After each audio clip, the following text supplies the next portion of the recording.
नमस्कार मित्रांनो, इस्रायल आणि पॅलेस्टाईन मध्ये परत एकदा युद्ध सुरू झालेलं आहे। 7 ऑक्टोबर सकाळी 6:30 वाजताची गोष्ट। जास्त तर इस्रायली त्यांच्या घरात झोपत होते तेव्हाच एअर रेड सायरन वाजायला सुरुवात झाली आणि थोड्याच वेळात हजारोंच्या संख्येमध्ये इस्रायलवरती रॉकेटची फायरिंग होते।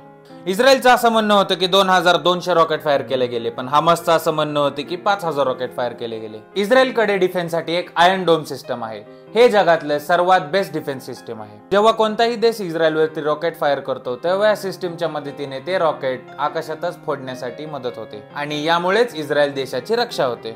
पण या ठिकाणी 5000 रॉकेट फायर केले गेले फक्त 20 मिनिटांमध्ये, ज्यामुळे आयर्न डोम सिस्टम देखील फेल झालं। इस्रायलमध्ये हजारो लोकांचा मृत्यू झाला आणि खूप लोक जखमी देखील झाली या अटॅकमुळे। आणि हा हल्ला इस्रायल आणि पॅलेस्टाईनच्या इतिहासातला इस्रायलवरती झालेला सर्वात मोठा हल्ला आहे। इतिहासात गेलं तर 1973 मध्ये सिरिया आणि इजिप्तने असाच इस्रायलवरती एक सरप्राईज अटॅक केला होता। त्यानंतर एक युद्ध झालं होतं ज्याला योम किप्पूर युद्ध असं म्हटलं जातं आणि आताचा हल्ला देखील तसाच हल्ला आहे। हमासने इस्रायलवरती एक मल्टीप्रॉम्प्ट अटॅक केलेला आहे, जमिनीवरून, समुद्रातून आणि हवेमधून। एका जेसीबीची मदत घेऊन इस्रायल आणि गाझाच्या बाउंड्रीवरती जग तारेचं कंपाऊंड आहे ते देखील तोडलं गेलं आणि यामुळेच खूप पॅलेस्टाईन लोक इस्रायलमध्ये घुसले। काही चालत घुसले, काही गाडीचा वापर करून, तर काही पॅराग्लायडर्सचा वापर करून। त्यासोबतच समुद्रातून स्पीडबोटच्या मदतीने देखील हमासच्या लोकांनी इस्रायलवरती हल्ला केला। हमासच्या आतंकवाद्यांनी बॉर्डरवरती, टँकवरती कब्जा केला, तिथल्या लोकांवरती कब्जा केला, तिथल्या सोल्जर्सला त्यांनी किडनॅप केलं आणि इस्रायलच्या बॉर्डरवरती जे शहर आहेत त्या शहरांमध्ये देखील त्यांनी लोकांवरती बंदुकीत आणल्या। या घटनेमुळे इस्रायलमधले खूप लोक मारले गेले आणि त्यामुळेच इस्रायल गव्हर्नमेंटनी याला स्टेट ऑफ वॉर डिक्लेअर केलेला आहे। इस्रायलच्या आर्मीने गाझामध्ये देखील एअर स्ट्राईक केली, ज्यामुळे पॅलेस्टाईन मधले हजारो लोक मारले गेले आणि जखमी झाले। या गोष्टींचे एक ब्रीफ नॉलेज घेण्यासाठी आपण या दोन्ही देशांचा नक्षा बघूयात। इस्रायल आणि पॅलेस्टाईन देश एका छोट्या जागेवरती आहेत, ज्याच्या शेजारी आहे लेबनन, नॉर्थ मध्ये सिरिया, जॉर्डन आणि वेस्ट मध्ये इजिप्त आणि मेडिटेरेनियन सी। आपण नक्षा बघायला गेलं तर निळ्या कलर मध्ये इस्रायलची जागा आहे आणि हिरव्यामध्ये पॅलेस्टाईनची जागा आहे। याच्या एका साइडला आहे वेस्ट बँक, जी की जॉर्डनच्या साइडला आहे, आणि दुसरी आहे गाझा स्ट्रिप। या वेस्ट साइडला पॅलेस्टाईनची जी जागा आहे ती कंट्रोल केली जाते फतेहच्या द्वारे। फतेह एक पॅलेस्टाईन मधली पॉलिटिकल पार्टी आहे आणि दुसऱ्या साइडला गाझा स्ट्रिप मध्ये फक्त आणि फक्त हमासचं राज्य आहे। फतेह आणि हमास बद्दल बोलायला गेलं तर या दोघांमध्ये देखील भांडणाची एक खूप मोठी हिस्ट्री आहे आणि हमासच फक्त बोलायला गेलं तर हमासला खूप साऱ्या देशांकडून टेररिस्ट ऑर्गनायझेशन म्हणून डिक्लेअर केलेलं आहे। Canada, European union, Israel, Japan, Australia, USA आणि UK या देशांनी हमासला टेररिस्ट ऑर्गनायझेशन म्हणून डिक्लेअर केलेलं आहे। पण दुसऱ्या साइडला याला टेररिस्ट ऑर्गनायझेशन म्हणून डिक्लेअर नाही केलं जात। Brazil, China, Egypt, Iran, Norway, Qatar, Russia, Syria आणि टर्कीच्या द्वारे। आणि ही खूप महत्वाची गोष्ट आहे, कारण याच्यावरूनच कळतं की हे जे भांडण होत आहेत त्याला वेगवेगळे देश कोणत्या नजरेने बघत आहेत। तसंच जर बोलायला गेलं तर लाल कलर मध्ये दिसत आहे आपल्याला गाझा स्ट्रिप आणि पॅलेस्टिनियन लोक इस्रायलच्या आतमध्ये किती घुसलेले आहेत हे तुम्ही निळ्या कलर मध्ये बघू शकता। हमासच्या मिलिटरी कमांडर मोहम्मद अल दिफनी या पूर्ण ऑपरेशनला ऑपरेशन अल अक्सा फ्लड हे नाव दिलेलं आहे आणि त्यांचं म्हणणं आहे की हमासने हे सगळं यामुळे केलं कारण इस्रायलनी पॅलेस्टिनियन सोबत खूप अत्याचार केलेले आहेत। जेवढे पण इंडियन्स इस्रायलमध्ये आता आहेत त्यांना इंडियन एम्बेसीने एक ऍडवायझरी दिलेली आहे। इमर्जन्सी मध्ये तुम्ही या नंबरवरती कॉल करू शकता, नाहीतर या ईमेल आयडी वरती मेल करू शकता। इस्रायलने जो हल्ला केला आता त्याला आयर्न स्वॉर्ड हे नाव दिलेलं आहे। इस्रायली डिफेन्स फोर्स, ज्याला IDF म्हणलं जातं, त्यांनी आर्मी, नेव्ही आणि एअरफोर्स तिघांना तैनात केलेलं आहे। सोबतच त्यांनी गाझावरती ड्रोन स्ट्राईक देखील केली। इस्रायलच्या एनर्जी मिनिस्टरने हे देखील सांगितलं की गाझा मधले जे लाईट आहे ती कापली जाईल आणि गाझामध्ये मोठ्या प्रमाणातून इस्रायल मधूनच लाईट सप्लाय केली जाते। इस्रायलच्या प्राईम मिनिस्टर बेंजामिन नेतन्याहू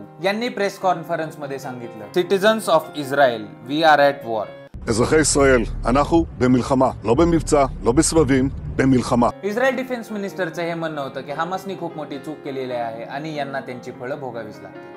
आणि दुनियामध्ये याची चर्चा होत आहे की मोसाद, जी इस्रायलची इंटेलिजन्स एजन्सी आहे, ती कशी फेल झाली आणि या हमल्याबद्दल त्यांना कसं कळलं नाही। असं म्हणलं जातं की मोसाद ही जगातली एक सर्वात मोठी इंटेलिजन्स एजन्सी आहे आणि पॅलेस्टिनियन मिलिटरीमध्ये यांचे खूप सारे गुप्तहेर देखील लपलेले आहेत। आणि एवढंच नाही तर लेबनन, सिरिया आणि जगाच्या कोपऱ्याकोपऱ्यामध्ये हे गुप्तहेर पसरलेले आहे आणि यांनी खूप साऱ्या टेररिस्टला आणि खूप साऱ्या लोकांना मारलेलं आहे। हेच बघून हा प्रश्न पडतो की मोसाद सारख्या एवढ्या मोठ्या एजन्सीला हे कसं कळलं नाही की गाझामध्ये हजारो रॉकेट्स तयार केलेले जात आहेत इस्रायलवरती फायर करण्यासाठी। आणि इस्रायलची जी बॉर्डर आहे त्याच्यावरती CCTV कॅमेरा आहेत, सोल्जर्स तैनात आहेत, आणि तरी सुद्धा त्यांना कसं कळलं नाही की बॉर्डरच्या शेजारी एवढी मोठी हालचाल होत आहे। इस्रायलचे जे जुने नेव्ही हेड आहेत त्यांनी हे देखील सांगितलं की हे सरकारचं खूप मोठं फेल्युअर आहे आणि यामुळेच इस्रायलचं सरकार खूप जास्त क्रिटिसाइज होत आहे आणि त्यांचं म्हणणं आहे की एक मेजर इन्व्हेस्टिगेशन देखील सुरू झालेली आहे या फेल्युअरचा छडा लावण्यासाठी। टाइम्स ऑफ इस्रायलमध्ये छापलेल्या या गोष्टीवरती लक्ष दिलं तर इजिप्त इंटेलिजन्स ऑफिसर्सनी आधीच इस्रायलला खूप वेळा सांगितलेलं आहे की काहीतरी मोठं होत आहे,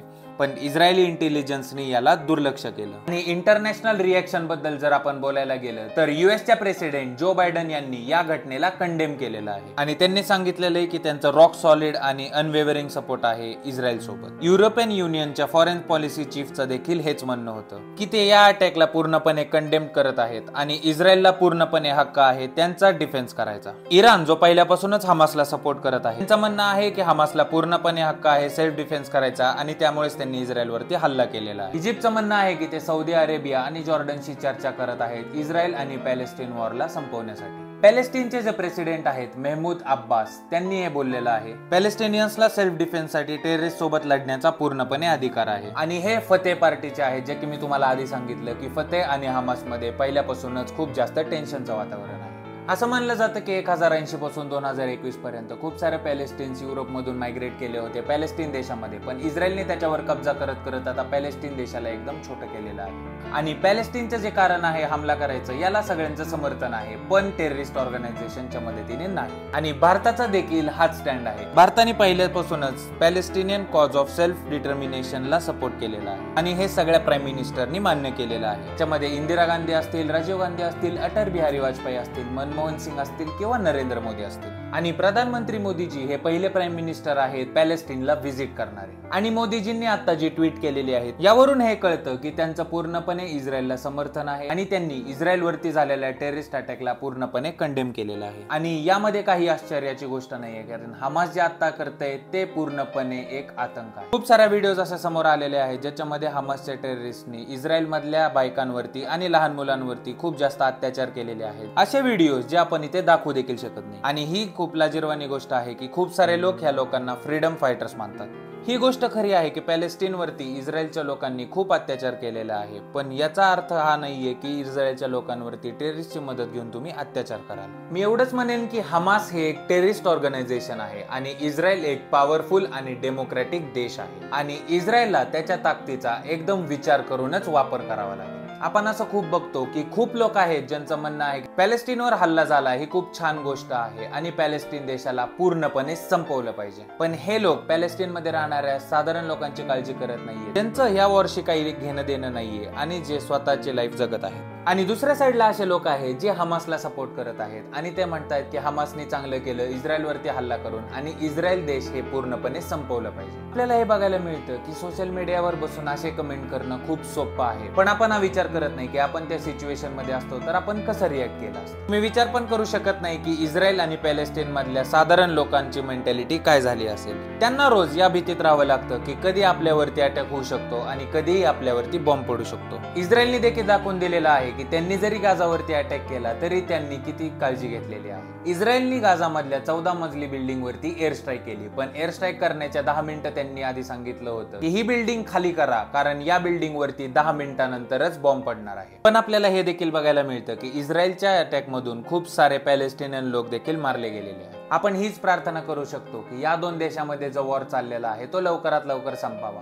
पण आताची कंडिशन बघता असं वाटतंय की हा वॉर खूपच लांब चालणार आहे। तुम्हाला ही व्हिडिओ कशी वाटली हे मला कमेंट करून नक्की सांगा आणि अजून अशाच व्हिडिओ बघण्यासाठी चॅनलला नक्कीच सबस्क्राईब करा। धन्यवाद।